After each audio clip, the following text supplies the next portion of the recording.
এখন আমরা সরস্বতী বন্দনার মাধ্যমে অনুষ্ঠানটিকে আরও বর্ণময় করে তুলতে চলেছি। শুরু হচ্ছে সরস্বতী বন্দনা। देवी सरस्वती भवानी, देवी सरस्वती भवानी, विश्वजननी परमविद्याप्रदायिनी, देवी सरस्वती भवानी।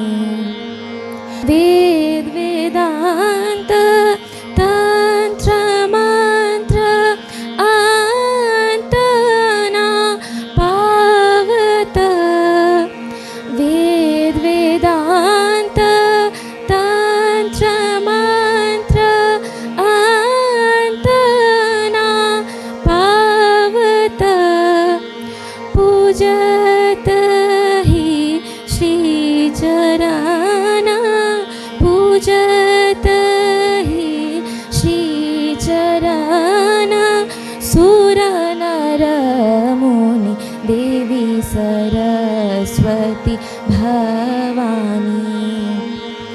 अंतर कमल पर बैठ नारायणी, बजाओ मधुर वीणा, वीणा पानी। जय भगवती भारती, कृपा कीजे दीजे भक्ति, तू ही माता ज्ञान ज्योति, तू ही माता ज्ञान ज्योति, नाद ब्रह्मा स्वरूपिणी, देवी सरस्वती भवानी, देवी सरस्वती भवानी।